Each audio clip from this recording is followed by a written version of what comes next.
Well, a very good afternoon to you, ladies and gentlemen. It's an honour to be a part of this event, to share my small contributions to TVERC's work with you all, albeit virtually.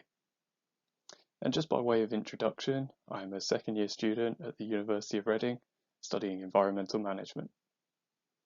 Now, back in November of 2020, I had the opportunity to undertake a remote working mini placement with TVERC, and I'm delighted to guide you all through my project.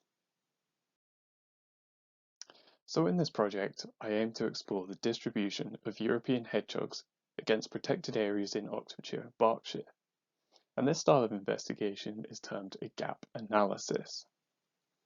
Now, these studies have previously been conducted on a global scale, notably in 2004, when 11,633 terrestrial vertebrate species were mapped. And it was concluded that of these, 13% had zero coverage within protected areas, and 74% did not achieve their set representation target. A pretty bleak picture.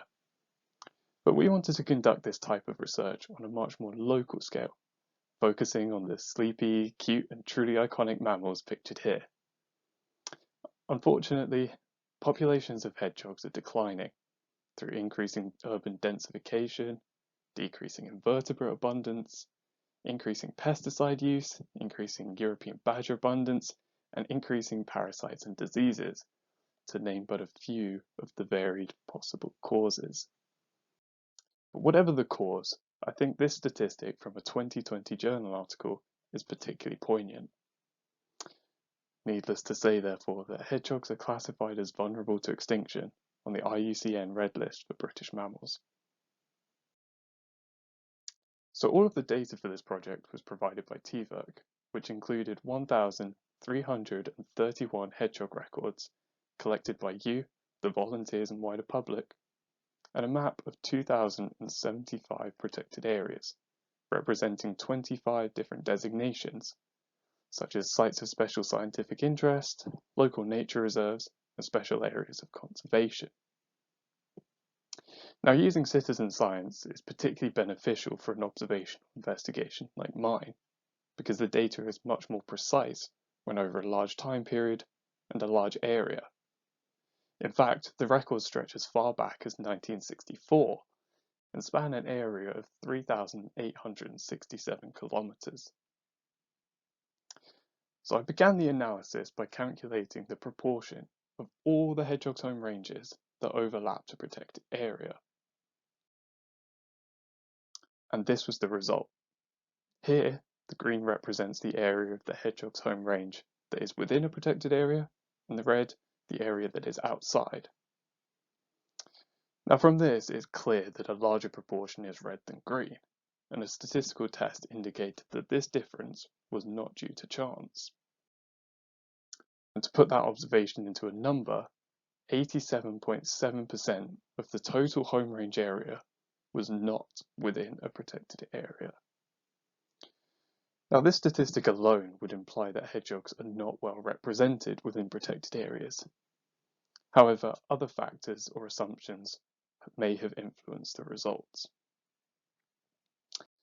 So let's delve into these assumptions a little further.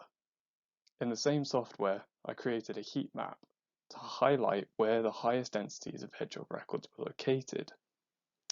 And on this map, we notice a slight recorder bias, with high densities of hedgehog records in urban areas such as Abingdon-on-Thames, Wantage, Maidenhead, Early, and Newbury. And if we jump back to the first map and scrutinise it in more detail, we spot that numerous hedgehog records are bisected by the border of protected areas, such as between Broadmoor to Bagshot Woods and Heaths SSI, and Bracknell and Crowthorne, which we can see here. So what does this mean? Well, firstly, I assumed that the coordinates of the record were the centre of the home range. But if a hedgehog was recorded on the edge of a protected area and an urban area, it may have been on the edge of its home range, and therefore a larger proportion was actually within the protected area. Secondly, I assumed that the records were obtained using unbiased, randomized sampling. rather opportunistic sampling was utilised, and thereby places that are more convenient to access received the most attention. For example, a person's garden or alongside a road.